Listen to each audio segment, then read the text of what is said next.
सही है, ठीक है। तो अब हम देखेंगे ब्लीचिंग पाउडर।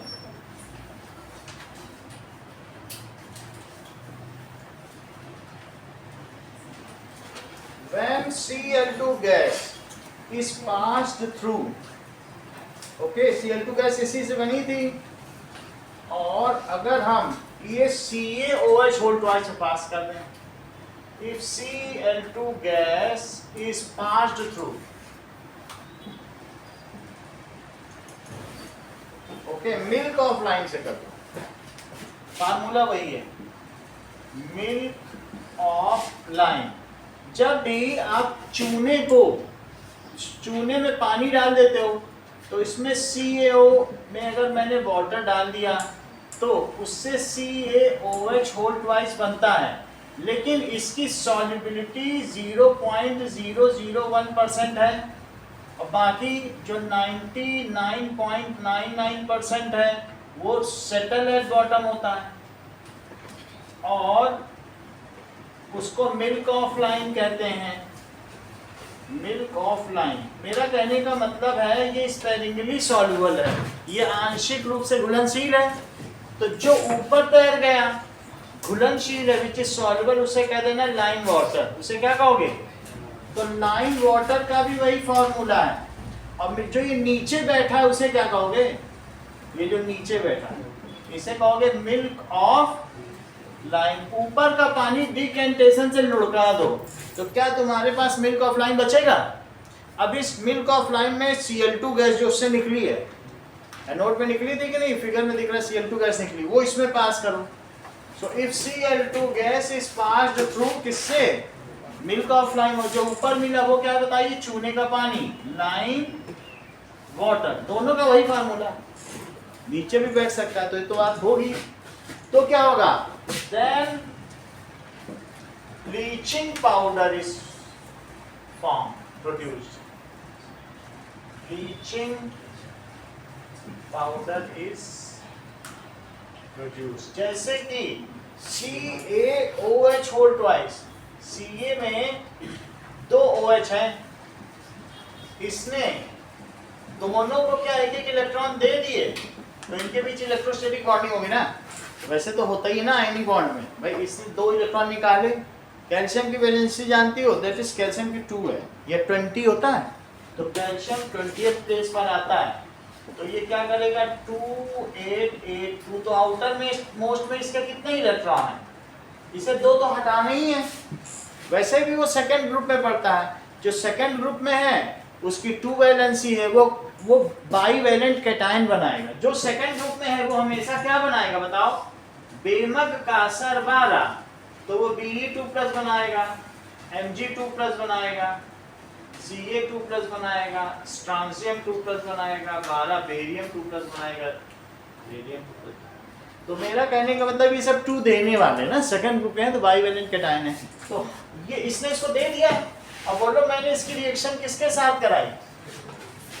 Cl के साथ। तो Cl के साथ कराने पर CaOCl2, एक वाटर तो निकल जाता है और क्या बनता है बोलो?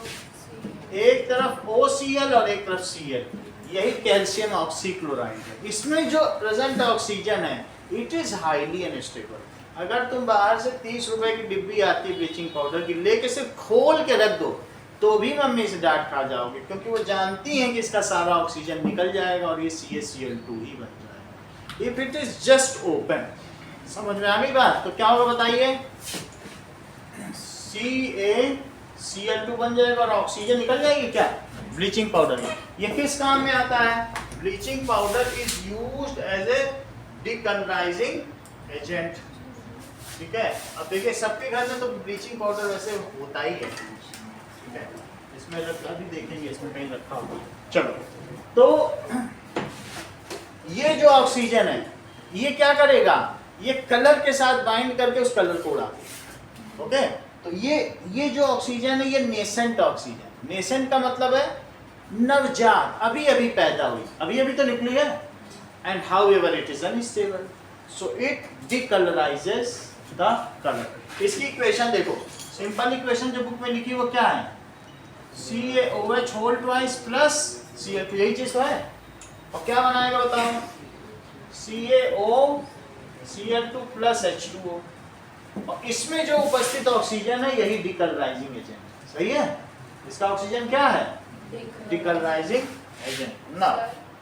कैल्शियम हाइड्रोक्साइड स्ट्रॉन्ग बेस होता है, तो वो स्ट्रॉन्ग इलेक्ट्रोलाइट भी होगा। स्ट्रॉन्ग बेस तो है, स्ट्रॉन्ग बेस इसलिए है क्योंकि वो हम स्ट्रॉन्ग या लाइट इसलिए कहते हैं क्योंकि हम उसे ले नहीं सकते, वो उस कण, समझ आई, क्योंकि हम उसे लेंगे तो हमें नुकसान कर जाएगा। जो हम खा सकते हैं पी सकते हैं वही वीक मानेंगे। तो जैसे विनेगर हम ले सकते हैं तो वो वीक है, लेकिन हम चूने का पानी पी पाएंगे क्या। तो सर ये इलेक्ट्रोलाइट स्ट्रॉन्ग में नहीं आएगा ना, वीक आएगा। अब ये स्पेरिंगली सॉल्युबल है, इसको होना तो चाहिए वीक इलेक्ट्रोलाइट होना, जैसे इतना कम है, देख लेते हैं एक बार। इलेक्ट्रोलाइट का मतलब है कि कितना वो कंडक्शन करता है। स्ट्रॉन्ग बेस का मतलब समझो, हम इसे पी नहीं सकते, जो हमारी बॉडी के लिए गड़बड़ है उसके हिसाब से स्ट्रॉन्ग वीक है ना। अब इसको देखो,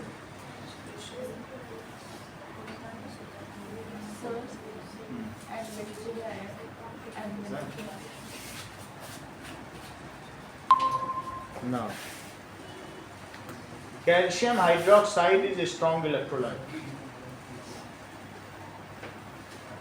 देखते हैं, सॉल्युबल तो ज्यादा नहीं है ना, क्या लिख रहा है, स्ट्रॉन्ग इलेक्ट्रोलाइट भी है, ठीक है, यानी इतना भी आयन दे दे तो बहुत माना गया।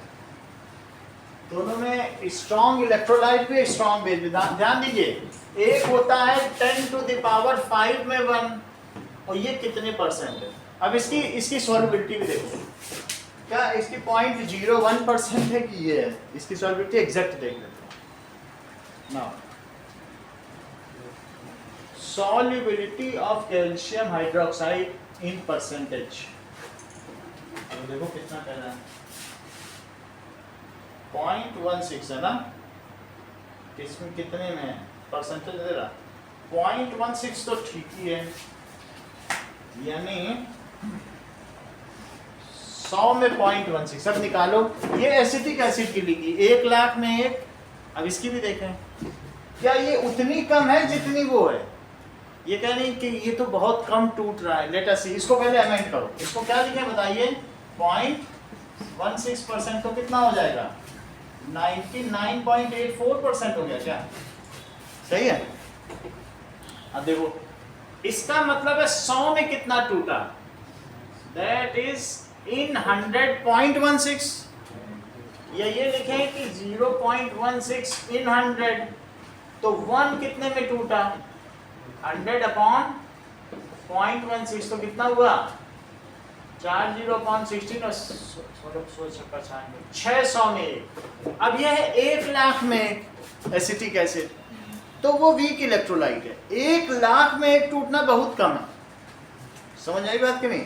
अच्छा, उसके पहले हम लोगों ने वाटर में भी देख लिया था कितने में, 10⁻16 में 1, तो वो और कम था, ये भी कम है। अब ये तो फिर भी ठीक ही है, 600 में 1 टूट रहा है, तो क्यों नहीं अच्छा कंडक्ट करेगा भाई, इतना टूट रहा है 600 में 1 तो ठीक ठाक ही है ना। तो ये लो सॉल्युबिलिटी उतनी नहीं है, समझे अर्चिता, जितनी हम समझ रहे हैं, उसकी देखी जाए तो और कम है। टूटना ही तो सॉल्युबल होना है, जो टूट गया वो मजे से घूम रहा है, जो नहीं टूटा BaSO4 नीचे बैठा है। अच्छा, इसका नाम मिल्क ऑफ लाइम कहलाता है, ठीक है। तो क्या लिखा है, when it is pass through milk of lime, तो ये बनता है कैल्शियम हाइड्रोक्साइड। अब जरा देखिए, इसे कैल्शियम, इसका केमिकल नेम क्या है, calcium oxychloride, so it's chemical name is calcium oxychloride, CaOCl।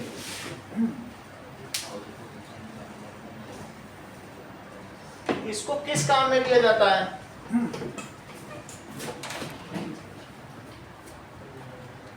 कुछ ऐसे भी होते हैं, क्लोरीन भी है, मान लो कहीं कहीं पे क्लोरीन, अगर नेशन क्लोरीन निकल जाता है तो क्लोरीन भी एक तरीके का डीकलराइजिंग एजेंट है, और ऑक्सीजन भी है, लेकिन ऑक्सीजन परमानेंट डीकलराइजिंग एजेंट है और क्लोरीन है टेम्पररी।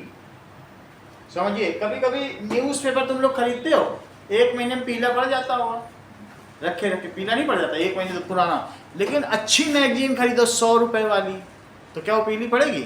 तो परमानेंट डिकलराइजिंग एजेंट का मतलब है वो फिर से वो चीज़ जो वाइट कर दी इसने वाइट कर दी। तो कैल्शियम ऑक्सीक्लोराइड या ब्लीचिंग पाउडर के बारे में वहाँ क्या लिखा है बताओ इसके यूजेस में ना। Sir bleaching cotton and लाइनन would तो ये एक तरीके का ये डिकलराइजिंग एजेंट तो है। जैसे इसमें आपने क्या देखा, क्या चीज ये निकल रही बताओ? जब ये चीज बनी और ढक्कन खोल दिया तो ऐसे केस में ऑक्सीजन निकल जाएगा और वो बाइंड कर जाएगा। This nascent oxygen is acting as a decolourising agent. Nascent oxygen का क्या मतलब है?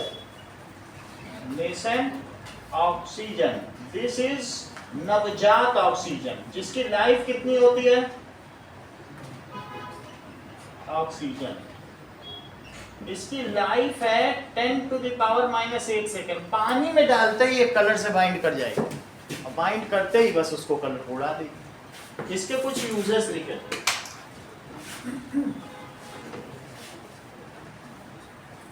Now,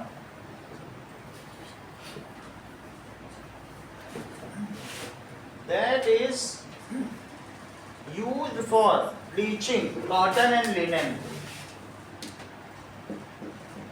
Used for bleaching.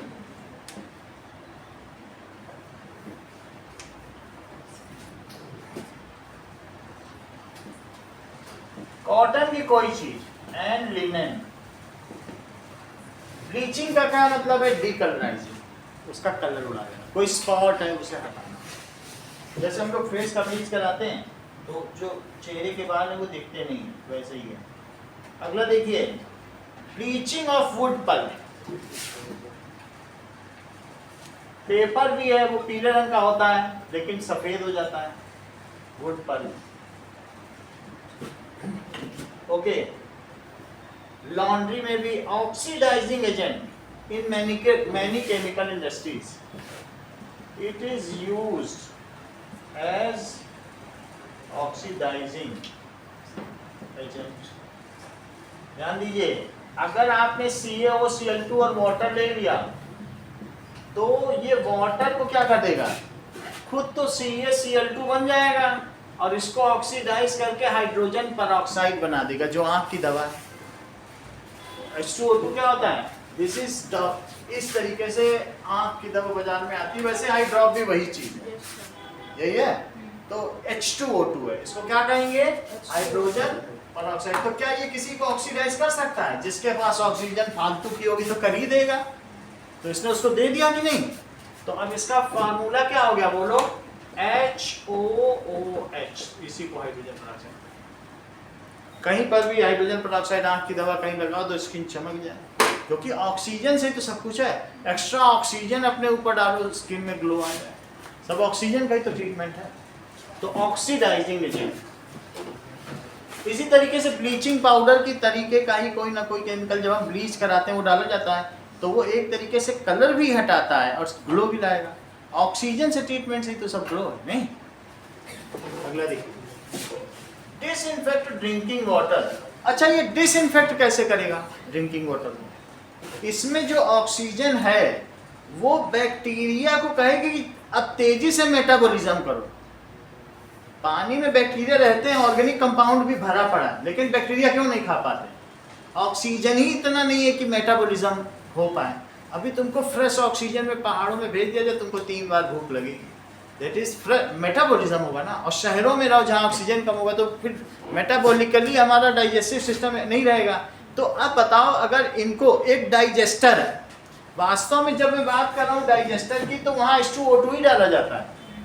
जो सीवर लाइन है ना, उसमें कुछ नहीं डाला जाता, सिर्फ H2O2 लीटर्स में डाला जाता है। बैक्टीरिया अपना काम करते हैं, तुरंत उस पानी को साफ कर देते हैं, फिर उसको रिवर में मिला दिया जाता है। समझ में आ गया? सीवेज डाइजेस्टर यही होता है। तो इस तरीके से तीसरा काम क्या हुआ? It is also used as a disinfectant, disinfect कर देगा। क्लोरीन का भी किया जाता है ना डिसइंफेक्शन के लिए, इसको भी कहते हैं। So it is used as a disinfecting drinking water, used to disinfect drinking water. अगला देखिए, बेकिंग सोडा।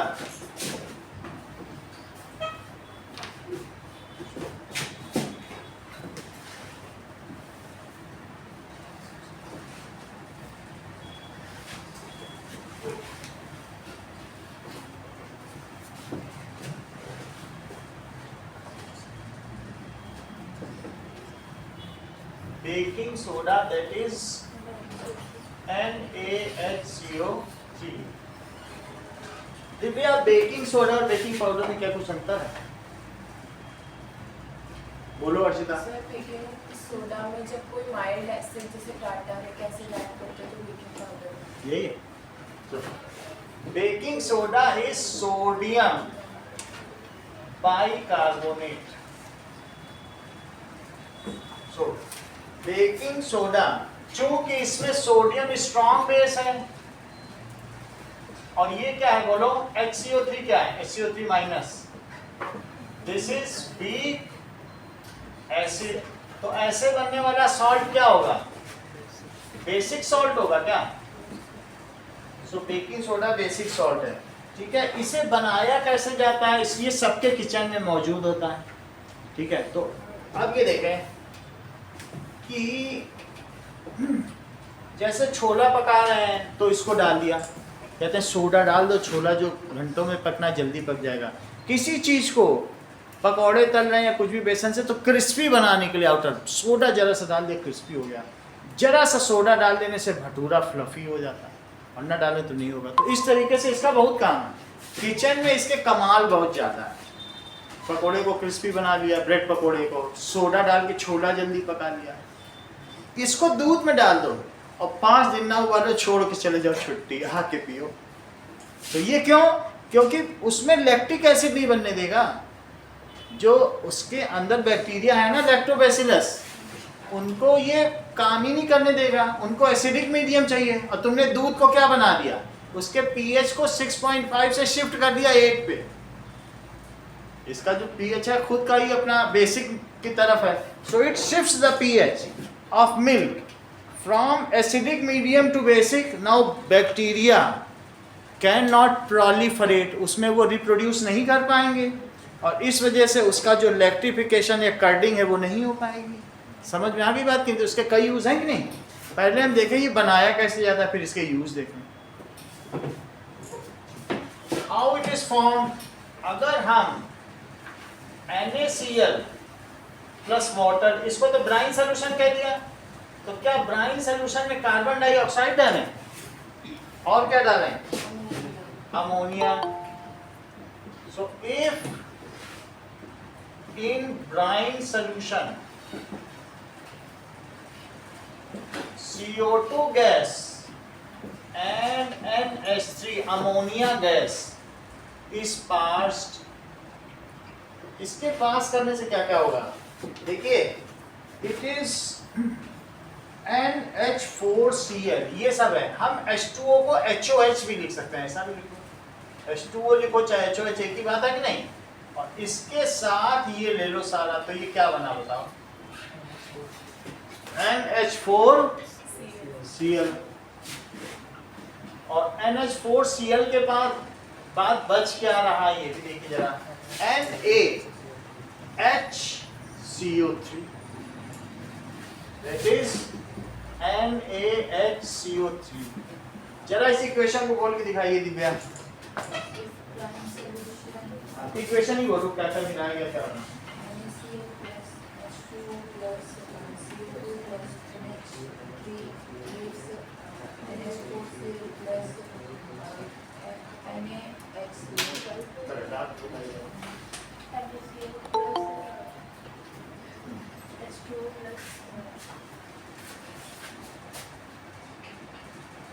बताओ, ये तो नहीं बताइए। NaCl plus H2O plus CO2 plus NH3 forms NH4Cl plus NaHCl। So, इस तरीके से एक हमारा NH4Cl बना और एक NaCO3 बना, ठीक है। NH4Cl पानी में अच्छे तरह से डिसॉल्व हो जाता है। अब दैट इज अमोनियम क्लोराइड। ठीक है, ये लड़कियां जानती होंगी, तुम नहीं जानते हो क्योंकि ये लोग किचन में काम करती हैं। बेकिंग सोडा डालने में पानी में कितनी दिक्कत होती है इनको घोलने में, उसको घोलना पड़ता है, हल्का ल्यूकवार्म भी करती हैं, आपको नहीं पता। तो ये चीज नीचे बैठ जाती है, घुल जाती है, और इसको डिकेंटेशन प्रोसेस से सारा पानी हटा दिया और नीचे का NaHCO3 तुमको मिल गया। समझ में आ गई बात कि नहीं? Because it has low solubility. ठीक है, और ये नीचे बैठ जाएगा, ये पानी में घुला रहेगा। वाटर मीडियम में तो कर रहे हैं। बेकिंग सोडा इससे बनाया जा सकता है, बेकिंग पोटाश क्यों नहीं?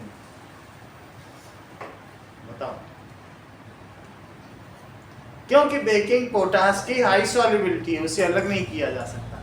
इसको तो तुम्हें मालूम है, घुलता नहीं पानी में, इसमें नीचे बैठ गया, वो घुल जाता, इसलिए बनाया नहीं जाता। समझ में आ गई बात? बेकिंग पोटाश का फार्मूला, बेकिंग पोटाश Na ये ज्यादा अच्छा होता है, तुम भी बताओ। कल तो बताया था तुमने।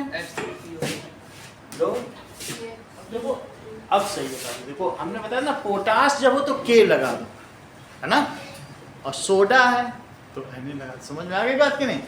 चलो, if in brine solution CO2 gas and NH3 gas is passed, then क्या क्या चीजें बनेंगी बताओ?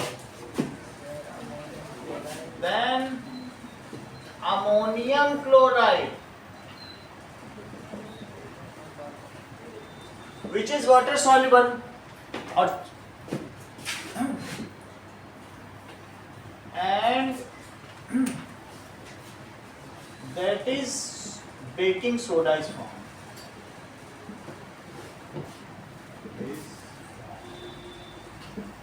चलो, यही चीज बनती है। ओके, अब आगे देखिए, what is the pH? NaCO3 का पीएच बताओ। NaHCO3 कितना होगा? 10.5 होगा? Sir 8.5। 8.5। It is basic in nature. Now ये तो क्या हो गया बताइए? NaCl plus H2O plus CO2 plus NH3 gives NH4Cl plus NaHCO3। वही चीज लिख दी, H2O लिख दिया ना। ये तो इसका लैब मेथड है, लेकिन अब इसकी केमिकल प्रॉपर्टीज लिखो। लैब मेथड जब पूछा जाए तो सिंथेसिस के लिए होता है, उसके बनाने के लिए, फॉर सिंथेसिस, उसके निर्माण के लिए। अब केमिकल प्रॉपर्टी देखो, ये खुद क्या कर सकता है? केमिकल प्रॉपर्टी ऑफ NaHCO3, अगर इसको हीट कर दिया जाए तो क्या करेगा? NaHCO3 को अगर मैं हीट कर दूं तो Na2CO3 बना लेगा, और क्या क्या बनाएगा? और एक C भी तो निकलेगा, क्योंकि Na2CO3 सही है। Na2 और एक CO3 लेगा, बाकी 2 H बचे और एक CO3 बचा, तो उससे ये बन जाएगा कि नहीं? ठीक है। नाउ इसको, इसका क्या नाम है?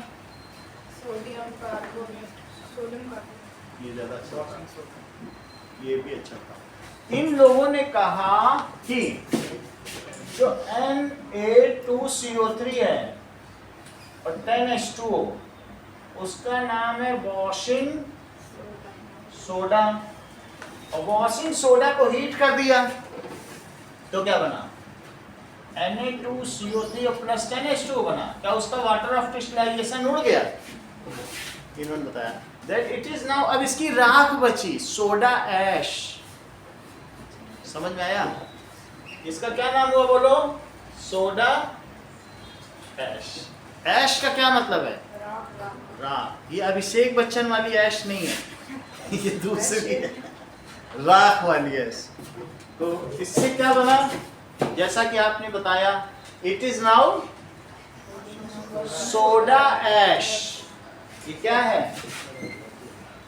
Soda ash. Now if it is kept in exposed condition, it receives water of crystallisation from, water से ही ले लेगा, ऐसे छोड़ दो हवा से पानी ले लेगा, ठीक है, और खुद सेट हो जाएगा, क्रिस्टल बन जाएगा। अभी तक ये पाउडर है, हवा में छोड़ देने पे क्या हो जाएगा, क्रिस्टलाइजेशन हो जाएगा, क्रिस्टल बन जाएगा।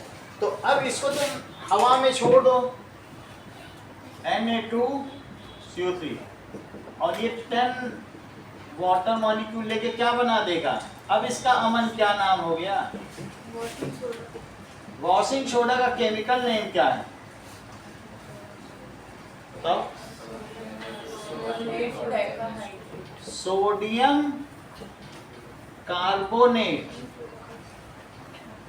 डेका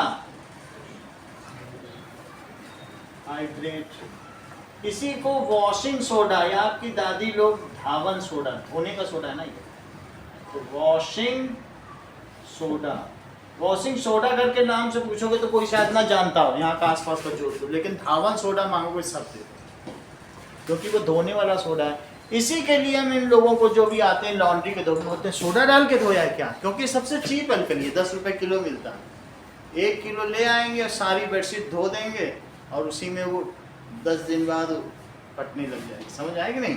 ये हार्श अल्कली, ये कैसा है, it is not soft to clothes, okay, लेकिन रेलवे के कपड़े इसी से धोए जाते हैं, उसी की स्मेल आती है। कभी रेलवे का वो चादर स्मेल किया तो किससे धुलता है सब, रेलवे में जो नई चादर मिलती है कभी स्मेल किया है, वो सोडा की ही स्मेल।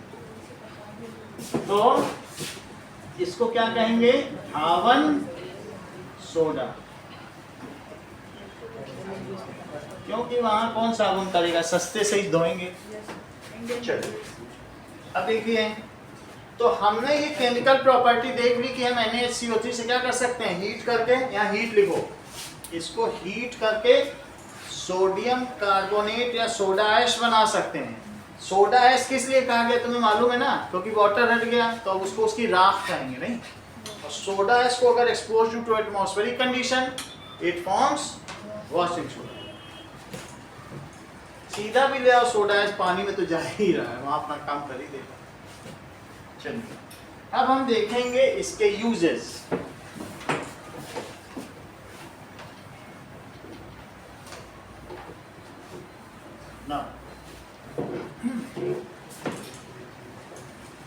वॉशिंग सोडा, जैसा कि अर्चिता ने बताया कि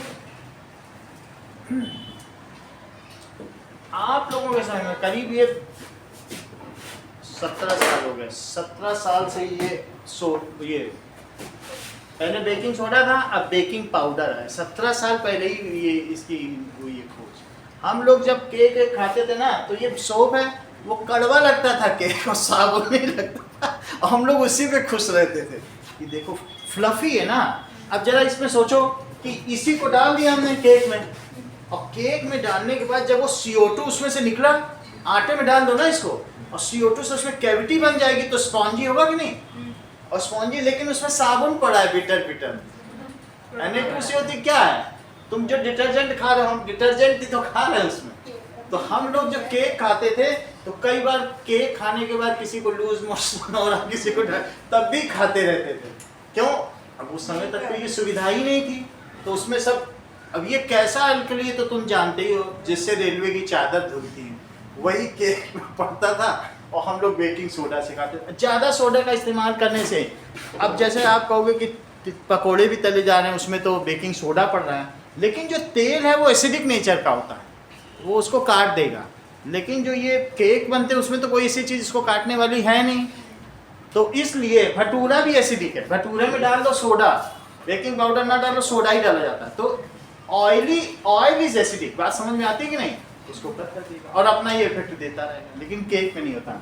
तो जैसा इन्होंने बताया कि it is used to make baking powder, it is used to make.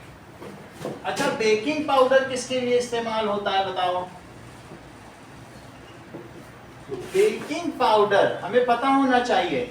घर में तुम्हारे यहाँ 2 डिब्बी रखी हैं, दोनों में व्हाइट कलर का है, मम्मी लिख के रखती हैं कि ये बेकिंग सोडा है, ये बेकिंग पाउडर, जिससे अमन गलत चीज में न डाल दे। बहुत ख्याल है उनको। That is baking powder is used to make cake. किसके लिए होता है? केक्स, पेस्ट्रीज जब तुम बनाते हो ना घर में, ऐसा क्यों जरूरत है बोलो इसको डालने के लिए? बेकिंग पाउडर को डालने से क्या होगा केक? बताओ। फ्लफी हो जाएगा। जब CO2 निकलेगी बीच जिसमें CO2 भर जाएगी, जब तक केक ऊपर उठेगा तब तक उसमें पूरी जगह CO2 भर जाएगी। ब्रेड में ही देखो छेद क्यों है, समझ में आया? जिसने ब्रेड तो घर में नहीं बनाई जा सकती, लेकिन ब्रेड बनाने के लिए इसी का यूज होता है। बात समझाएं? CO2 निकली, अब वो बीज वो तो डो फूलेगा ही, लेकिन अगर इतनी सारी CO2 बीज बीच में भर जाए तो क्या वो सॉफ्ट नहीं हो जाएगा, स्पॉन्जी नहीं हो जाएगा? वही है। और इसका कोई काम नहीं, बस CO2। इसमें जो धीरे धीरे CO2 निकलती है वही अपना काम, और कोई इसकी खास बात नहीं। समझ में आ गई बात कि नहीं? तो केक, पेस्ट्रीज एंड ब्रेड्स, तो इसका कितना ज्यादा यूज है। ब्रेड बनाने के सब जगह यूज हो रहा है। और इसे बनाया कैसे जाता है, हमें बताओ जरा। इफ जो NaHCO3 है और इसी में मैं क्या डाल दूं, tartaric acid. Tartaric acid calculated amount में डाला जाए तो क्या बन जाएगा? Baking powder. क्योंकि अब अगर ये हीट होकर ये बनाएगा क्या, इसको कौन न्यूट्रलाइज करेगा? बनेगा तो ये, हमने मिक्स कर दिया है लेकिन अभी रिएक्शन नहीं होगी। जब ये बनेगा इसको कौन न्यूट्रलाइज कर देगा? Tartaric acid. तो क्या कड़वापन रहेगा ब्रेड में? नहीं रहेगा। बात समझ में आ गई कि नहीं? तो उसको न्यूट्रलाइज कर देता है, और कोई बात नहीं। तो इस तरीके से बेकिंग पाउडर न्यूट्रल है, लेकिन अपना काम तो करेगा कि नहीं? हीट करने पे CO2 निकाले। चलिए दूसरी चीज, baking soda is used to prevent spoiling of milk by milkman। उनको शाम तक वही दूध बेचना है बिना उबाले, तो दूधिए क्या करेंगे?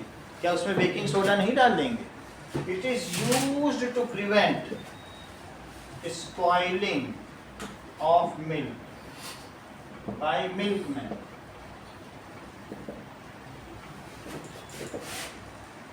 They shift the pH of milk। थोड़ा सा डाल देंगे सोडा, काम बन जाएगा। 2 रुपए का भी डाल दिया तो। They shift the pH of milk from acidic है 6.5 से कहाँ ले जाएंगे? to 8 तक ले जाएंगे। 8.5 तक तो ले ही जाता है। सर, हाँ सर ये वीडियो बंद हो गया। मीट बंद हो गए। चलिए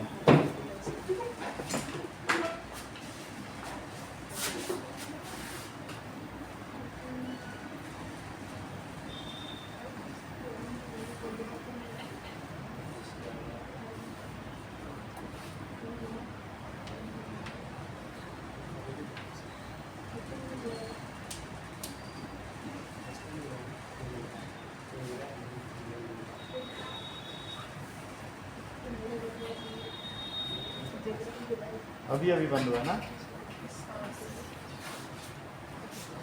चलो, कई लोग हैं बारिश का मज़ा ले रहे हैं सब।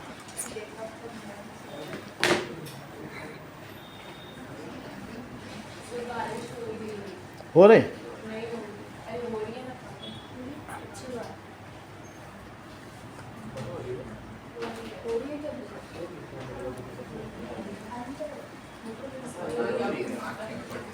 चलो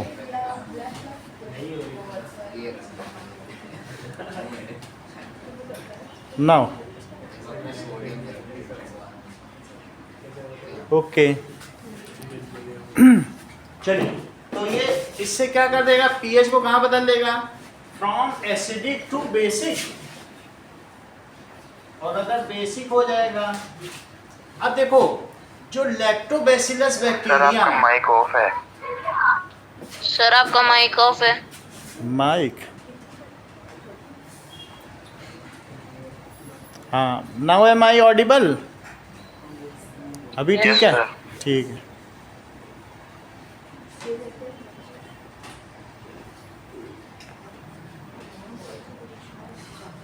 ओके, अब देखिए now that is aceto lactobacillus bacteria. जो लैक्टो, देखो बैसिलस का क्या मतलब है, बैसिलस, और कोकस का क्या मतलब है। बैसिलस का मतलब है रॉड लाइक, और कोकस का मतलब है लैक्टो यानी लैक्टिक, दूध को कहते हैं लैक्टोबैसिलस बैक्टीरिया। ठीक, so now lacto bacillus bacteria ये क्या करते हैं, they require acidic medium to reproduce.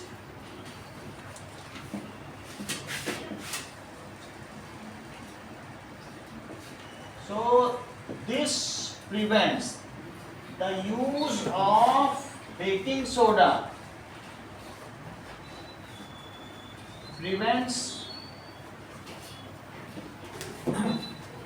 ये ग्रोथ ऑफ बैक्टीरिया, और इसलिए दूध बच जाता है।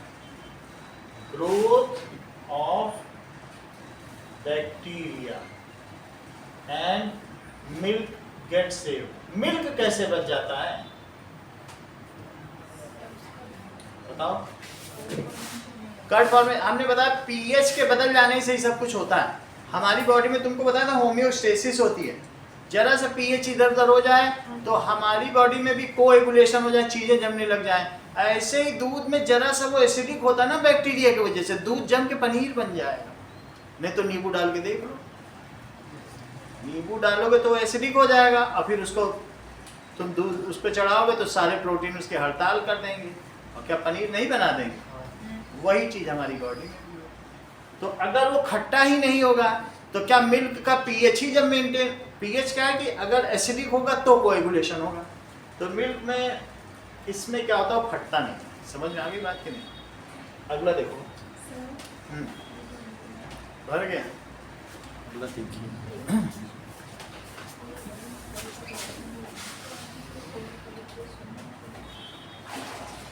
कमरे में कितना पानी है। अगला देखिए, now it is also used for fire extinguisher. अग्निशमन के लिए भी इसका इस्तेमाल है।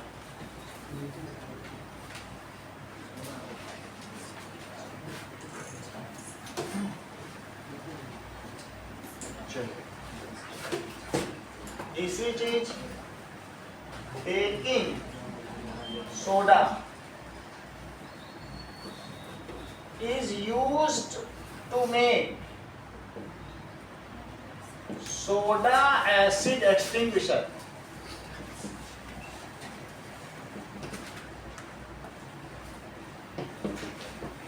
जो फायर एक्सटिंग्विशर है वो अमन कितनी तरीके के होते हैं? करेक्ट, इतना ही ठीक है ना। जो तरह तरीके के होते हैं, एक होता है सॉलिड फायर एक्सटिंग्विशर, क्लास ए, एक क्लास बी और एक क्लास सी। तीन तरीके के फायर एक्सटिंग्विशर हैं। सो ये जो सोडा एसिड फायर एक्सटिंग्विशर है ये किसके लिए यूज होता है? क्लास ए किसके लिए है बताइए, और क्लास बी किस लिए है? सर ए वाला शायद पेपर में, और क्लास ये सॉलिड फायर, और ये लिक्विड फायर जैसे पेट्रोल में लग गया, और ये इलेक्ट्रिक फायर। समझ में आ गई बात? तो soda acid fire extinguisher is solid fire, acid fire extinguisher is used for solid fire. लकड़ी में आग लग जाए, पेपर में आग लग जाए, कहीं पर ऐसे हो तो इसको यूज कर सकते हैं। इसके नाम से ही पता चल रहा है अरविंद, अभी आप बता रहे थे, बोलो किसके किसके मिलने से बना होगा, बताया करो। NaHCO3 प्लस H2SO4, ये सोडा एसिड फायर एक्सटिंग्विशर केवी में ये 9 गैलन में मतलब ऐसा बड़ा सा रखा रहता है। तो ये रेड कलर का है, और जो चॉकलेट कलर का है वो लिक्विड फायर के लिए होगा। समझ में आ गई बात? तो इसमें क्या होगा, इसके ऊपर एक प्लंजर होगा, और इसमें प्लंजर में एक शार्प एंड होगा। अब ये देखो, इसी में क्या चीज रखी है, सल्फ्यूरिक एसिड, ऐसे इसमें सल्फ्यूरिक एसिड, लेकिन यहाँ स्प्रिंग लगी हुई है। अब कोई बच्चा इसमें पत्थर मार दे तो क्या स्प्रिंग इसको पायर्स कर दे? और जब पायर्स कर दे तो नीचे क्या भरा हुआ है, और इसमें एक नोजल है, नोजल में से ये निकल सकता है। जैसे ही इसको पायर्स किया जाएगा H2SO4 को, और ये क्या है, NaHCO3 है क्या, तो इसका नाम है सोडा। अभी तुम्हें पोटाश और सोडा का अंतर बताया था, ये सोडा और ये एसिड है, तो इनके नाम से क्या बना बताओ, सोडा एसिड फायर एक्सटिंग्विशर। बुढ़वा समझ आ गई नहीं, सोडा है ना, तो इसलिए इसका नाम है सोडा एसिड फायर। अब इनको देखो क्या होगा बताओ, एक तो Na2SO4 बन जाएगा ना, लेकिन Na2SO4 का कोई रोल नहीं है। रोल किसका किसका है बताओ, H2O और प्लस CO2, ये भी तो बन गया। CO2 क्या बहुत सारा निकला, और ये CO2 क्या करेगा और वाटर क्या करेगा। आग को तीन चीजों से बुझाया जा सकता है ना, कूलिंग से भी बुझाया जा सकता है। स्मूदरिंग क्या चीज होती है बताओ, और एक होता है कि एक्सकेवेशन, तीन अलग अलग चीजें ना, एक्सकेवेशन, कूलिंग, स्मूदरिंग। हाँ अर्चिता बता रही थी, तुम बता दो, नहीं बताओ, कोई बात मत बताओ। ये देख लो, बहुत बड़ी बात है कि फायर को बुझाने के लिए हमने तीन बातें जो एर्थ में पढ़ी है। एक क्या पढ़ी थी बताओ, एक्सकेवेशन या स्टारवेशन। स्टारवेशन समझते हो, जिसको जलाना है वो मटेरियल ही हटा दो। जैसे खेतों में आग लग रही थी ना, बहुत आग लग रही हो जंगलों में, तो ऊपर से हेलीकॉप्टर जाता है, अब वो अलग से उसके बगल में आग लगा देता है। क्यों आग लगा देता है? होगा ही नहीं, तो वो जब जल जाएगा फिर उसके पीछे पीछे हेलीकॉप्टर जाएगा, आग लगती जाए, उसमें पानी डाल देगा, उतनी जगह खाली हो गई। अब यहाँ की आग बोलो बीच में, जब बीच की खाली हो गई, राख राख बची, तो उधर जा पाएगी? तो आग लगी पूरे जंगल में, उतना तो पानी से तुम नहीं बुझा सकते। उसके बगल में जहाँ नहीं लगी और थोड़ी दूर में आग लगा दी नैया, और पीछे जो हेलीकॉप्टर है वो तो कंट्रोल्ड फायर है, उसको बुझा दिया। तो बुझाने से क्या होगा, उस जगह पे खाली हो गया ना, आग उसे क्रॉस कर पाएगी नहीं कर, तो ऊपर से वो पेट्रोल डालता है, बस एक फ्लेम में वो आगे पकड़, जैसे नहीं होता फिल्मों में आग लगाते हैं, एक राउंड घेरा बनाते हैं, वैसे। एक्सकेवेशन का मतलब है कि जो चीज नहीं जली है उसको हटा लो। दूसरी चीज है स्मूदरिंग। अगर तुम्हारे ऊपर कंबल डाल दिया जाए, ट्रेन में आग लग गई, तो कंबल से क्या होगा कि that is oxygen supplies cut off. क्या तुमको लगता है CO2 यहाँ वही काम कर रहा है? जब CO2 का तुम यहाँ उल्टी करोगे, इसको पहले इसको प्लंजर को मारा और फिर ऐसे ऐसे पकड़ के हिलाया, इसको हिलाना भी पड़ेगा ना, नहीं तो दोनों मिक्स नहीं होंगे। जब प्लंजर से इसमें पास हो गया, फिर मिलाया और फिर उल्टा कर दिया, ठीक है, तो उल्टा करने पर क्या होगा, दैट इज CO2, और ये सब निकलने लगेंगे उसमें से, और जब वो निकलेंगे CO2 क्या करेगा, ऑक्सीजन ही नहीं मिलेगी, और फिर H2O क्या करेगा, कूलेंट, उसकी तो हीट कैपेसिटी लाजवाब है, तो दोनों काम होगा कि नहीं इससे। तो इस तरीके से उससे क्या लेना देना, पर वो सामान तो खराब हो ही गया, साल लिखे रहते बिक जाए, लेकिन ये दोनों असली काम सही है। आगे देखो, so these are the various uses, इन सब का काम है। देखो बुक में लिखा है, और एक और भी बात बतानी है, बताओ NaCO3 और किस काम में आता है, बोलो दिव्या, बताया करो, हाँ बोलो। Yes. Antacid, it is the essential ingredient of Digene or other antacid, which is the most selling medicine in the world.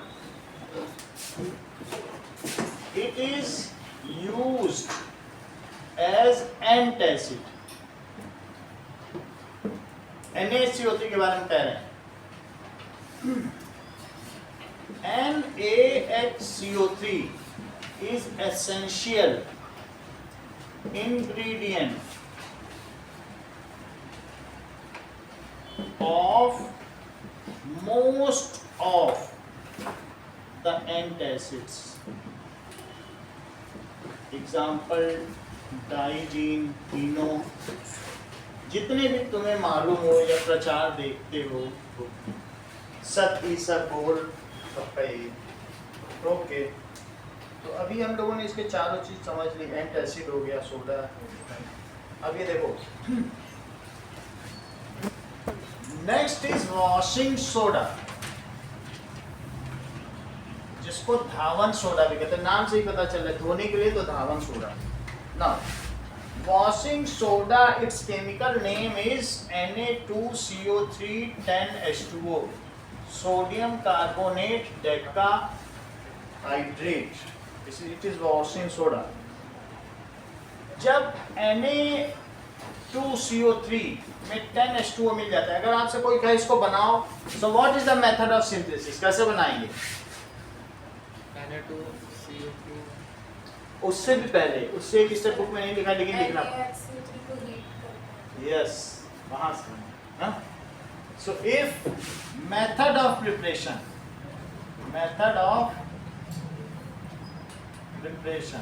हम NaHCO3 को हीट कर लें तो Na2CO3 बन जाएगा।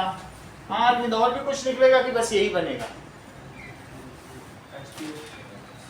H2O बन जाएगा। H2O CO2 तो रिलीज हो गए, फिर जो Na2CO3 है, ये इसको हवा में छोड़ दो तो हवा से ये नमी ले लेगा। जो हवा से नमी लेते हैं उनको डेलिक्वेसेंट कहते हैं।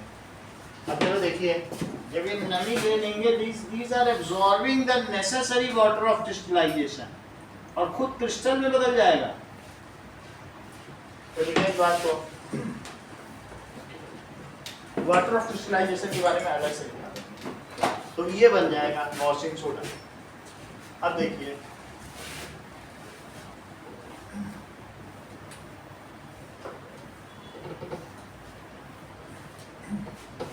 नाउ वॉशिंग सोडा, अंशुप्रिया, ये एक एसिडिक सॉल्ट है कि बेसिक? जरा देखिए बताओ। बेसिक सॉल्ट है, क्योंकि वीक एसिड है और स्ट्रॉन्ग बेस। तो यही पहली लाइन बुक में लिखी है, इसी से बेसिक सॉल्ट पढ़ो जरा। लिखिए कि नहीं? या अगले पेज में लिखा होगा, कहीं लिखा तो है, उसी हेडिंग के नीचे लिखा है कि इट इज बेसिक सॉल्ट, लिखा है it is basic salt. Okay, baking soda को हमने जब it is obtained by heating baking soda, recrystallisation of sodium carbonate. तो एक और लाइन लिखी, इसको कहते हैं रिक्रिस्टलाइजेशन, क्रिस्टल बन जाएंगे ना इसके। तो crystallisation of baking washing soda, तो इस तरीके से हम कहते हैं सोडा एस के क्रिस्टलाइजेशन से हमें वॉशिंग सोडा मिला। ये सोडा एस है, तो देखो सोडा एस, और इसका नाम क्या है? Washing soda. इसे क्रिस्टल भी लिख सकते हो, क्योंकि क्रिस्टलाइजेशन हो गया। देखो, soda ash absorb necessary water of crystallisation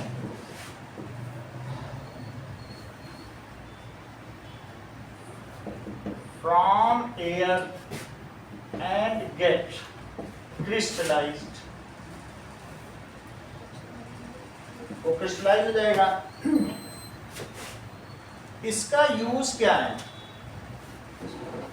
uses of washing soda, तो सोडियम कार्बोनेट को ग्लास में, सोप में और पेपर इंडस्ट्री में इस्तेमाल किया जा सकता है। जैसे हमने कहा था NaOH से भी सोप बनते हैं, लेकिन कुछ ऐसे भी सोप होने चाहिए जो माइल्ड सोप, वो Na2CO3 से बने। NaOH ज़्यादा हार्ड है बेस, समझ में आया? तो सोप इंडस्ट्री में तुम्हें एक बेस तो चाहिए, इस बेस को भी इस्तेमाल कर सकते हो। It is use in glass, चूँकि ये बेसिक है तो धोने धाने के काम नहीं आएगा, और किस काम में आएगा?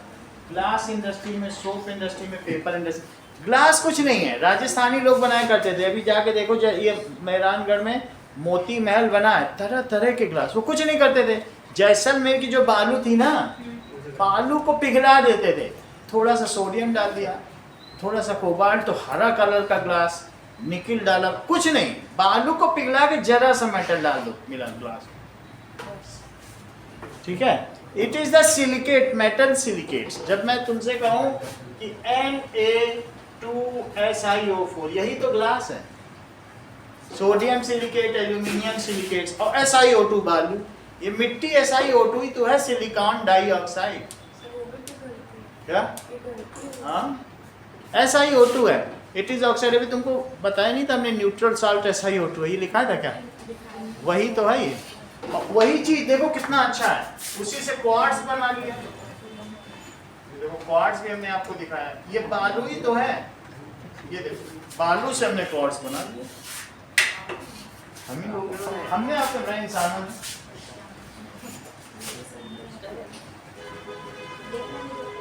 है क्वार्ट्ज। अब इसी को, ये देखो क्वार्ट्ज देख रहे हो, इसी को ऐसे करो, क्वार्ट्ज कहते हैं, क्वार्ट्ज की घड़ी पहने, ठक ठक पीजो इलेक्ट्रिक इफेक्ट, उसमें अपने आप चार्ज हो जाती है। समझ में आया? ये बालू ही है, और इसी में कलर डाल दो तो क्या कलरफुल ग्लास। समझ में आ रही बात? और क्रिस्टल देखो, कुछ ऐसा नहीं कि किसी ने तराशा हो, अपने आप पानी में रखे रखे ऐसे क्रिस्टलाइजेशन प्रोसेस में कॉपर सल्फेट का बनाया भी होगा, तो स्मूथ सरफेस है कि नहीं? इट इज ओनली सैंड, जिसको मेल्ट कर दिया। समझ आ गई? तो अब आपको क्या पता चला बताइए, कॉन्टेस्ट के हिसाब से, कि ये ग्लास बनाने के काम में आएगा। इट इज यूज्ड फॉर, बोलो इसमें Na है, अब डाल दो तो CO2 उड़ गई और Na ने बना दिया ग्लास। कुछ करना पड़ा क्या? 10 रुपए किलो की चीज, और मिट्टी कितने रुपए किलो की? सैंड नहीं ना? बनाओ, किलो किलो ग्लास बनाओ, पिघलाओ, सिर्फ Na2CO3 को मिट्टी बालू में डालना है, जैसलमेर की बन गया। सो it is used for making glass. Paper industry में उसको धोने के काम में आएगा। और बताओ, सोप इंडस्ट्री में भी जरूरत पड़ती है। सोप इंडस्ट्री में कल हमने बता दिया था, नमक चाहिए, तेल चाहिए, और एक बीज, 3 चीज हैं तो घर में साबुन। सोप इंडस्ट्री, एंड तीसरी चीज क्या है?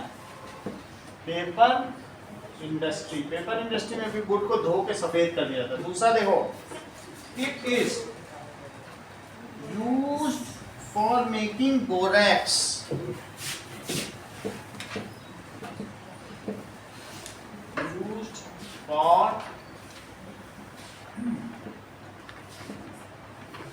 making Na2B4O7 borax. बोरैक्स हमारे पास रखा भी होगा, ये बोरैक्स। ये कुछ नहीं है, तुम घर में मिट्टी के बर्तन बनाओ ना, तो इसी में, इसी को गीला करके उसी मिट्टी का बर्तन डुबो दो, और ये चीनी मिट्टी के कप बन जाते हैं। चाइना में इसकी झील है कीचड़ की, बोरैक्स ही बोरैक्स है। वो लोग कुछ करते थोड़ी हैं, मिट्टी के बर्तन बना के उसी कीचड़ वाली झील में डुबो के फिर आग में जला देते हैं, और इतना ग्लेजी, सब म्यूजियम में रखे चाइना, वो इतना ग्लेज है। इसी बोरैक्स से क्या बन जाता है? ग्लेज। तुम इसी में सिल्वर वायर ऐसे जरा सा लगाओ बोरैक्स में, फिर इसको कभी प्लेटिनम वायर, कभी गोल्डन, अलग अलग कलर की बीड बन जाएगी, लाल पीली है। इसको बोरैक्स बीड टेस्ट कहते हैं। इसको तुम्हारी मदर लोग सुहागा कहती हैं। वो पहले एक कपड़े की बिंदी आती थी, थोड़ा सा ऐसे लगा के यहाँ लगाती थी, टिकुली, यही वो सुहागा है। तो हिंदी में इसे सुहागा कहते हैं, इंग्लिश में बोरैक्स कहते हैं। इसमें अलग अलग मेटल डालने पे क्या वो अलग अलग कलर की बीड बनाएंगे? फूल जाते हैं। जरा सा लगा के कैंडल में करो तो अब 11th में ही तुम पढ़ने वाले, उसका टेस्ट क्या होगा? Borax bead test. बात समझ आ गई? इसका बहुत इंपॉर्टेंस है, बहुत पहले से हो रहा है इंसानों ने, इसी से तो चाइना के लिए कब से, वो याद से है क्या? बात समझ आ गई? बोरैक्स, बुक में देखो बोरैक्स लिखा है, Na2B4O7 है ना, बुक में लिखा हुआ है, दूसरी लाइन पढ़ो। यूजेस पढ़ो ना, अभी आते हैं एमसीक्यू तो ध्यान रहेंगे ना जब एक बार पढ़ोगे। Sodium carbonate can be used as a cleaning agent for domestic purpose.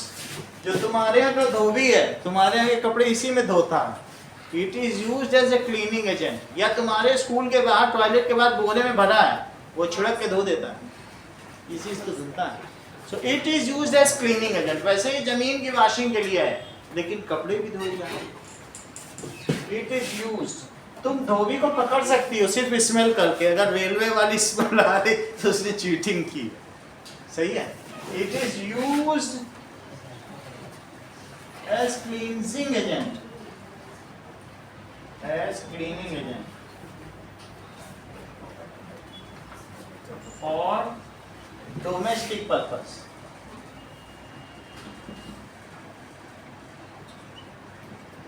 Next, used for removing permanent hardness of water. Used for removing permanent hardness of water. इसको समझते हैं थोड़ा सा कि ये हार्डनेस ऑफ वाटर क्या होता है। अभी तक हमने और आपने सिर्फ इतना पढ़ा ही हुआ है कि कठोर जल और मृदु जल क्या होता है, लेकिन उनके डिटेल्स क्या है वो नहीं पढ़ा। Soft water and hard water पढ़ा है, इनका मतलब समझो। कई लोग हार्ड वाटर में या हैंडपंप के पानी में है, उसमें अपने बाल धोते हैं, तो बाल धोने में उनके बाल फिर सॉफ्ट नहीं रहेंगे, झाड़ू जैसे रहेंगे। ऐसे तुम ऐसे खींचोगे ना तो काला चीकट निकलेगा। एक एक बाल में ऐसे खींचो तो ऐसे गिरेगा, खूब झाड़ू है। तो इससे पता चल जाता है वो हार्ड वाटर से बाल धोने। अब इसका मतलब स्कम फॉर्मेशन हो जाता है। क्या होता है? स्कम। वो आप अगले चैप्टर में पढ़ोगे कार्बन कंपाउंड में, लेकिन थोड़ा सा समझते हैं। बोलो वाटर कितनी तरीके का होगा? एक सॉफ्ट होगा और दूसरा हार्ड। सॉफ्ट वाटर कौन सा होगा? विच गिव्स लेदर और फोम विथ सोप। साबुन डाला झागी झागी, तो उसे क्या कहेंगे? It gives leather. और दूसरा क्या है? Foam with soap. सोप डालने पर अगर उसमें झाग आए तो समझो पानी अच्छा है, और तुम सोप डालते जा रहे हो, कुछ हो ही नहीं रहा उसमें, वो पानी हार्ड है। ऐसे में तुम अपना कपड़ा डालोगे ना, तो धुलने की बजाय जो सोप तुमने पानी में डाला वो भी चिपक जाएगा उसमें। और उस पानी में तुम बाल धोगे तो सोप भी तुम्हारे बाल में चिपकता ही जाएगा, चिपकता ही जाएगा, और फिर झाड़ू नुमा हो जाएंगे। समझ में आई बात की नहीं? तो ऐसा हैंड पाइप का पानी आता है बहुत जगह, तुम लोग न्यूज़ में सुनते हो कि हार्ड वाटर है, वैसा है।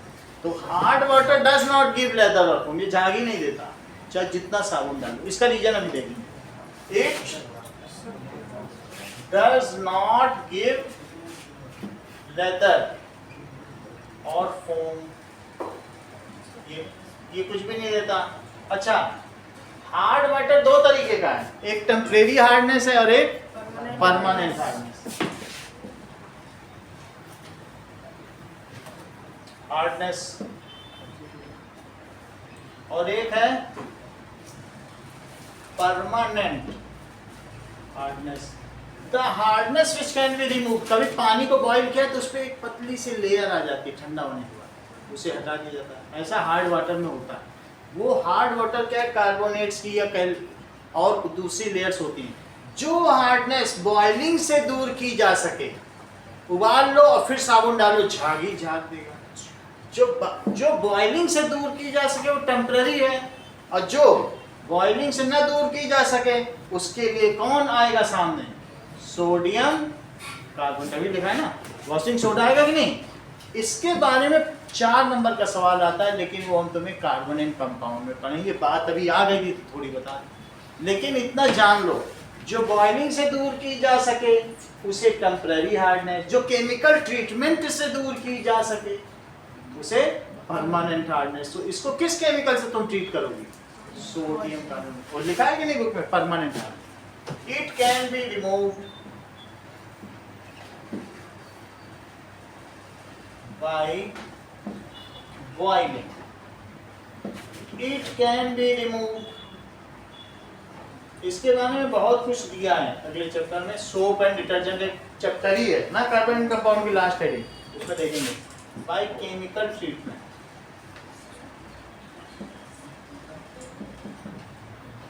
ओके, सो ये हमने देख लिया, it is use for removing permanent hardness of water. समझ में आ गई बात? आगे देखो, वाटर ऑफ क्रिस्टलाइजेशन।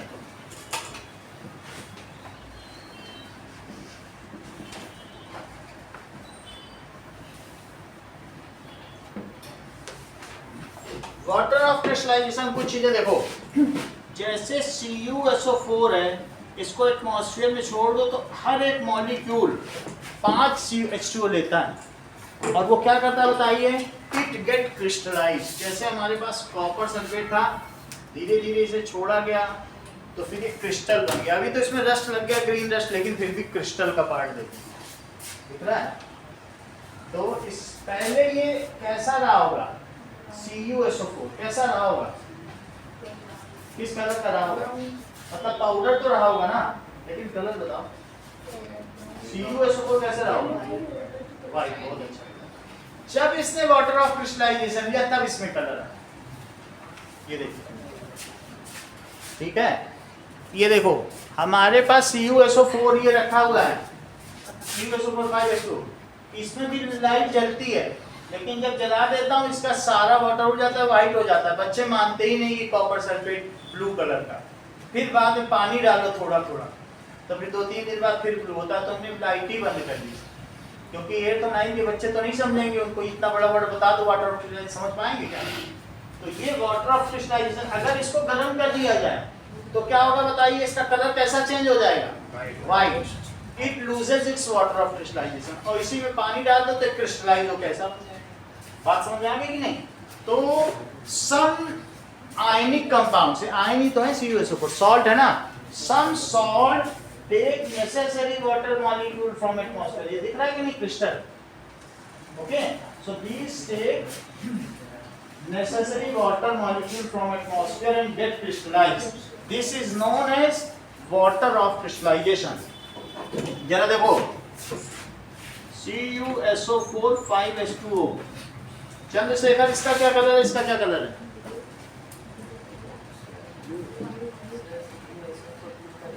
तुम तो हर चीज जानते हो। इसका क्या कलर है? व्हाइट। ये पाउडर है व्हाइट, और ये कैसा हो जाएगा? Blue crystal. लिखो, copper sulphate pentahydrate, copper sulphate pentahydrate. एक बार में सुना करो चंद्रशेखर, जो दूसरों के लिए बोला जा रहा है वो तुम्हारे लिए भी तो है। जब इतनी चीज तुमको किसने दिखाया है? जो समझ में आया, और तुम कलर ही नहीं बोल पा रहे तो समझोगे क्या?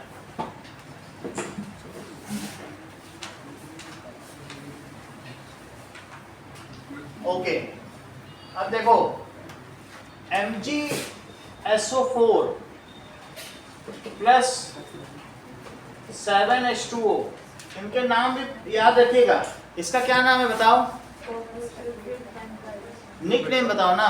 ब्लू विट्रॉल, नीला कशीस, नीला थोथा, ब्लू विट्रॉल। इसका नाम पूछा जाएगा, ब्लू विट्रॉल का फार्मूला नीला कशीस। कसैला होता है ना खट्टा, तो नीला कशीस या नीला थोथा। अब ये देखो, इससे क्या बना? MgSO4 7H2O। इसका नाम बताइए। हेप्टाहाइड्रेट। और निक नेम बताओ। घर की खरीदारी नहीं करते हो? मम्मी घर से, घर के लिए सामान नहीं मंगवाती? सौदा होता बिग बाजार, यही नहीं है?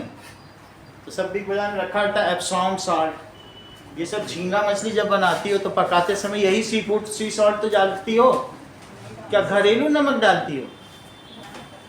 यही नमक डाल रहता है, यही सी फूड बनाते हैं, जब झींगा और भी जो भी ये सब केकड़ा बनाओ, यही डाला जाता है। बिग बाजार में मिलता है, घर की खरीदारी नहीं करते हो? चलो कोई बात नहीं। Magnesium sulphate. ठीक है, आ चुका है क्वेश्चन, इसीलिए बताना है। एप्सॉम साल्ट आया है, उसका फार्मूला कुछ बच्चे ही लिख पाए, हमारे यहाँ वाले लिख दिए। Heptahydrate, that is Epsom salt. ये क्रिस्टल है, ओके। ये 30 लोग बाद में क्रिस्टल है, वाइट है। जब तुम्हें फर्स्ट और सेकंड ग्रुप में कलर मत पूछा करो, वो सब वाइट साल्ट हैं, समझ में आई। और बाकी पूरी टेबल में जितने मेटल हैं सबके कलरफुल सॉल्ट। जितना फर्स्ट का ये सेकंड ग्रुप में नहीं पढ़ रहा है तो वाइट है, बस इतनी सी बात। अब देखो, ये बताइए कि FeSO4 ने 7H2O ले लिए तो क्या बना? उसका निकनेम क्या है? हरा cassis, that is iron sulphate. 2 की इसकी है ना charge, iron 2 sulphate. Hepta hydrate, it is green vitriol. तो अंशुप्रिया, इसका नाम बताओ। अगर इसको गर्म कर दिया जाएगा तो इसका कलर अभी तो ग्रीन है, FeSO4 यहाँ रखा भी है ना, यही कलर तो है FeSO4, ये देखो यही कलर है बस, ये सब उसी का कलर है। और कुछ रखा लेकिन कलर ऐसा ही होगा, लाइक। ठीक है, इसको अगर ग्रीन का, इसको गर्म कर देंगे तो क्या होगा? यही चीज होगी। तो ये वाइट है और ये ग्रीन हो गया। समझ में आ गई बात? देखो, इसके अलावा भी एक और चीज है जो अभी तुमने देखी, Na2CO3 plus 10H2O, that is equals to Na2CO3 10H2O। Tashi, इसका निकनेम क्या है?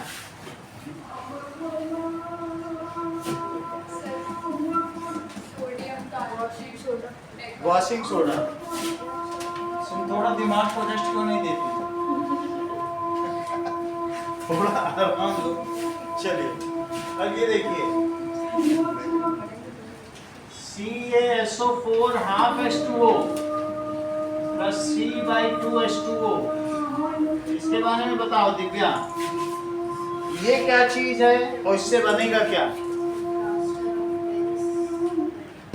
बनेगा, ठीक है, जिप्सम। सो CaSO4 और 2H2O, ये पाउडर है। CaSO4 क्या है?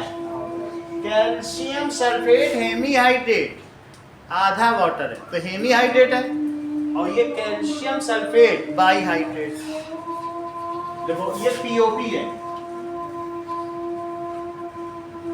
सल्फेट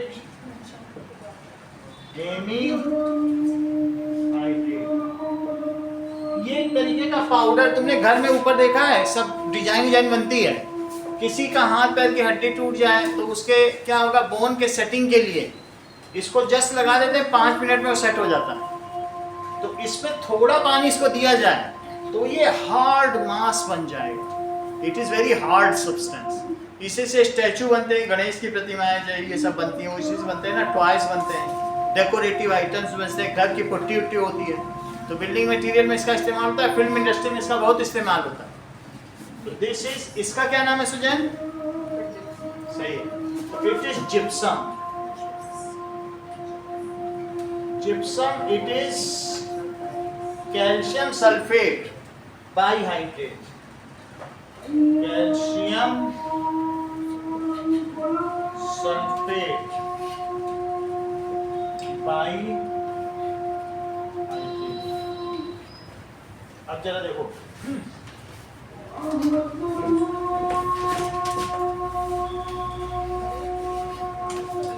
जिप्सम के पहाड़ है पेरिस में, और उन्होंने इसको गर्म किया तो कितने डिग्री पे गर्म किया जिससे ये बन गया? 373, यानी 100 डिग्री पे गर्म किया। क्या देख लो, हम POP बनाते कैसे, ये हमारे काम का है। एक बार अगर हार्ड हो जाए तो भी काम आ सकता है, गर्म करके हम फिर POP बना सकते हैं। तो जरा देखो CaSO4 2H2O को अगर कंट्रोल्ड टेम्परेचर पर गर्म किया जाए, यानी कितना होगा, कहेंगे 100 डिग्री सेल्सियस, तो ये क्या बना देगा, और हाफ H2O, और बाकी के 3/2 H2O क्या हो जाएंगे, उड़ जाएंगे। तो हमने जिप्सम से क्या बना लिया, जिप्सम से पीओपी, और पीओपी बाजार में बिकता है। पीओपी को जब यूज करना हो तभी खोलो, ऐसे खोल के रख दिया तो ये फिर से क्रिस्टलाइज हो जाएगा, काम वो पूरा जम जाएगा। समझ में आ गई बात कि नहीं? तो इससे पीओपी हमारे पास रखा, बस रखते रखते ही पानी डालते ही जम जाता है तुरंत उसका काम। यहाँ पर भी रखा हुआ है। तो CaSO4 2H2O, इससे ये बना दिया। ये हार्ड मास था, जमी हुई चीज, जैसे वो तुम्हारे प्लास्टर किसी के लगा होता है ना, हार्ड होता है, वैसा ही उसको गर्म किया तो ये बन गया। लेकिन अगर हमने अंशु किया इसको 373 डिग्री से ज्यादा गर्म कर दिया तो क्या होगा?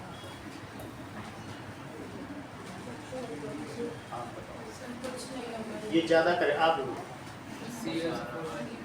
ये ठीक है, सही बताया। Dead burned plaster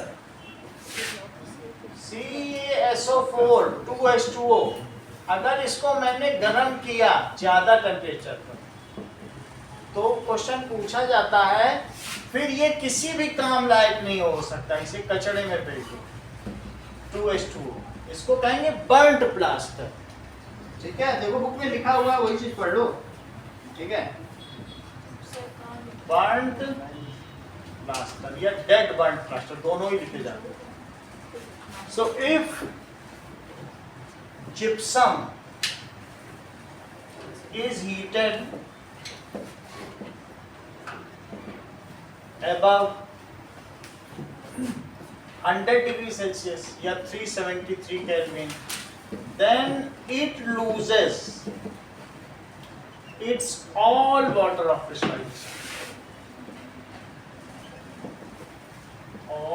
crystallization and is of no use. It is called dead burnt plaster.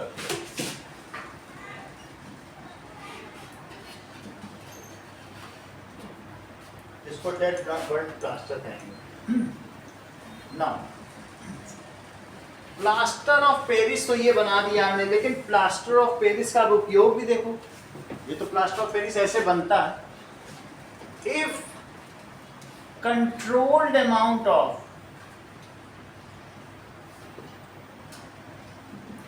Water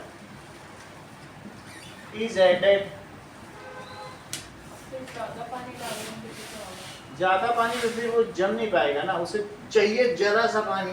कितना कम चाहिए, देखो 3/2 चाहिए, ज्यादा डालोगे तो कोई फायदा नहीं, बस थोड़ा सा वो गीला हो जाए।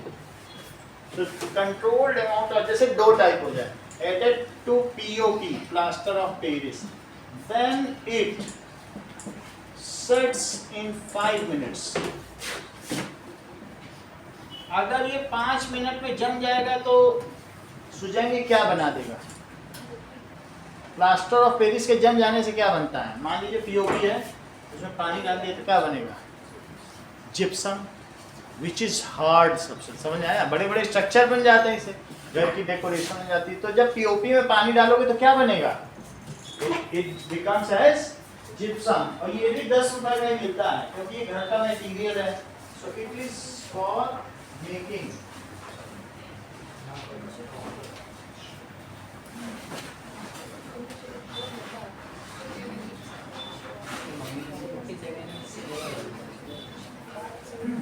now it's just in 5 minutes and into hard mass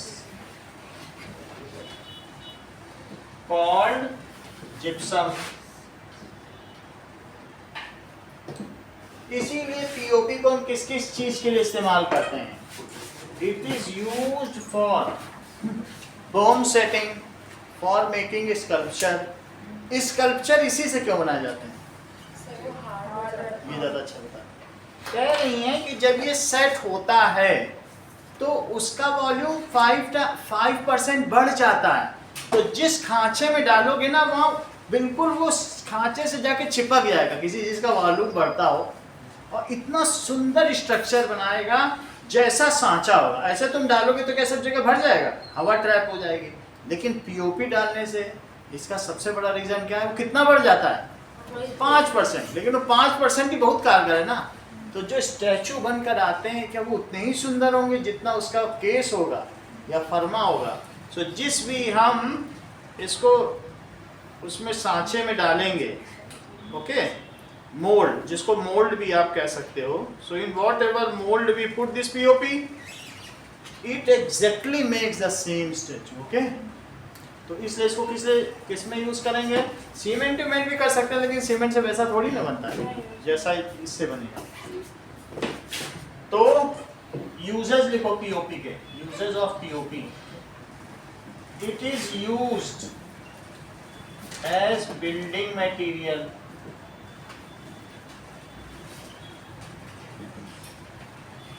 decoration of ceiling, छत पर भी तो इसका काम होता है। It is used for bone setting,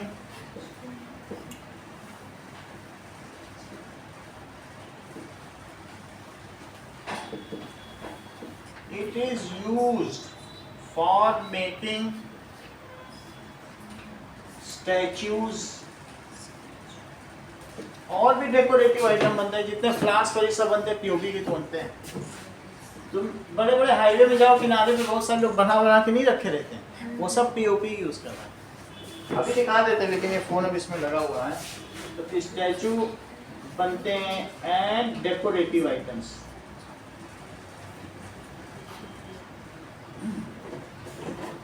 and also used in film industry, जैसा सब कुछ बुक में लिखा है। देखो इसमें क्यों लिखा है, it is used for making smooth surface. तो इसका रीजन तुम्हें समझ में आ गया, अलग से हाईलाइट क्यों किया गया, पढ़ो। स्मूथ सरफेस लिखा है कि नहीं, स्मूथ, तो इसलिए भी इसको पुट्टी की तरह भी यूज किया जा सकता है। What does it mean by water of crystallisation, इन सभी में हम क्या देख रहे हैं, water of crystallisation. So some salts are deliquescent in nature, वे क्या करते हैं, एटमॉस्फेयर से वाटर लेके तब क्रिस्टलाइज होते हैं। सो वाटर ऑफ क्रिस्टलाइजेशन, इसका एक डायग्राम भी बुक में बना है, देखो है कि नहीं। चलिए, some salt take necessary water of crystallization, water of crystallization from atmosphere। crystallization में दो है कि एक है, क्या लिखा है, दो होना चाहिए, कहीं लिखा नहीं। क्रिस्टलाइजेशन, सो है दो है। Now some salt take necessary water of crystallization from atmosphere, और क्या होंगे, and get crystallized। So number of water molecules required per molecule या per formula unit of ionic compound। अब ionic compound में molecule बोलना गलत होता है, तो मैं बोल रहा हूँ उसका मतलब फार्मूला यूनिट है, ठीक है। So that is number of molecules of water required per molecule या formula unit of salt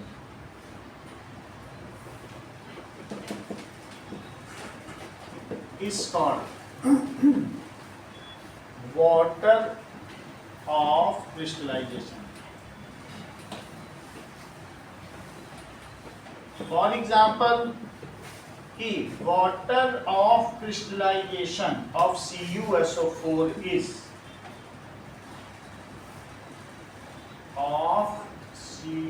CuSO4 is 5। बोलो बात समझ में आई अंशुप्रिया? क्योंकि CuSO4 5 लेता है। अच्छा, मैं फार्मूला यूनिट क्यों बोल रहा हूँ? इसका मतलब है कि जैसे Na और Cl है ना, NaCl कभी मॉलिक्यूल के फॉर्म में नहीं रहते। जैसे एक Na फिर Cl, क्योंकि उनमें एक इलेक्ट्रोस्टैटिक बॉन्ड है, वो क्रिस्टल के तौर पर रहते हैं। अगर मैं कहूँ NaCl मॉलिक्यूल तो ये मीनिंगलेस है। वो सब तो एक तरीके का पूरा 3 डायमेंशनल लैटिस बनाएंगे ना। तो इसमें the simplest ratio of cation and anion is known as formula unit. क्योंकि आयनिक कंपाउंड में मॉलिक्यूल होता ही नहीं है, वो तो सब एक के बाद एक प्लस माइनस करके बहुत बड़ा एक नेटवर्क होगा ना, उनमें मॉलिक्यूल नहीं होता। जैसे मैं H2O कहता हूँ, H2O है, पानी है, तैर रहा है, हवा में उड़ गया, ऐसे NaCl में नहीं होता। तुम ये कभी ना समझो कि NaCl गर्म किया जाएगा तो NaCl उड़ेगा। आयनिक कंपाउंड ऐसे नहीं उड़ते हैं, वो सोडियम वेपर अलग उड़ेगी, क्लोरीन अलग उड़ेगी। तो आयनिक कंपाउंड वो होते हैं जिनके वेपर में वही मॉलिक्यूल एग्जिस्ट नहीं करते, जबकि वाटर में होता है वो। अब देखो सॉलिड में भी H2O ही है, लिक्विड में भी H2O, उड़ा भी तो भी H2O ही उड़ा है कि नहीं? आयनिक कंपाउंड में ऐसा नहीं उड़ेगा। तो the simplest formula of cation and anion in ionic compound is known as formula unit. तुम्हें फिर भी ना ठीक लगे तो तुम ऐसा लिख देना, number of molecules of water पर मॉलिक्यूल ऑफ सॉल्ट। करेक्ट ही है, बस इसीलिए बता रहा। अब देखो, दो चार चीज आपसे करना है।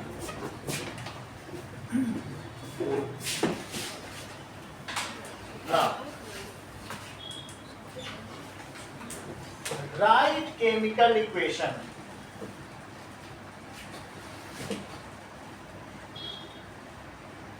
For making POP from gypsum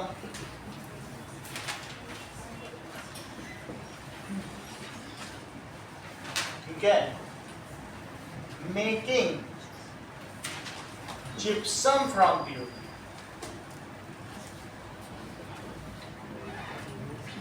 जब मैं gypsum from POP कह रहा हूं तो इसका मतलब है सेटिंग ऑफ POP। POP में पानी डाल तो सेट हो जाता है ना, वही चीज तो है मेकिंग gypsum। ठीक है, that is making of dead burned plaster.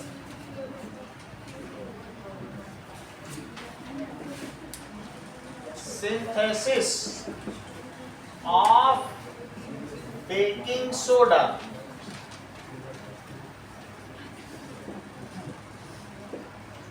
from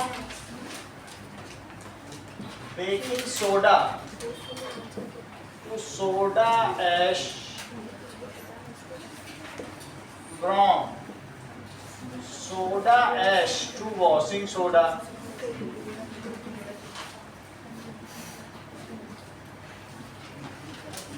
synthesis of bleaching powder,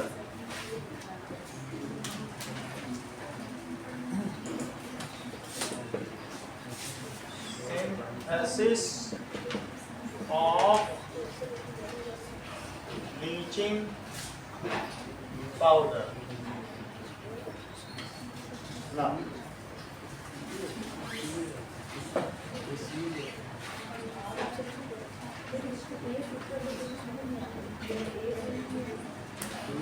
chlor-alkali reaction, कितनी 8 रिएक्शन लिखी।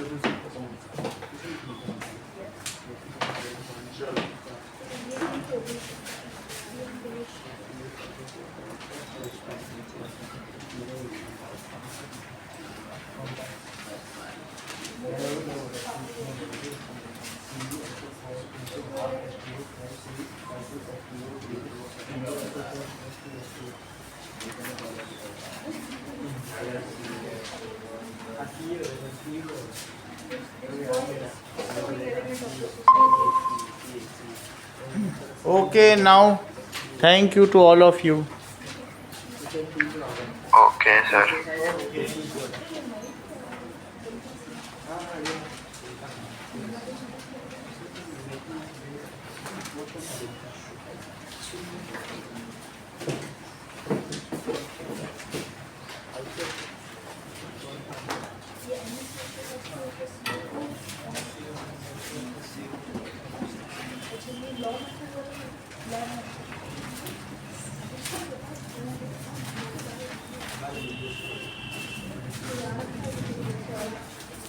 ये लो अभिषेक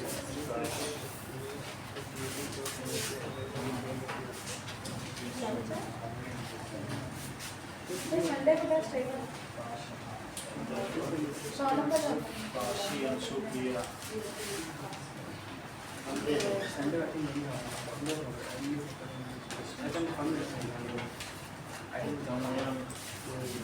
गरिमा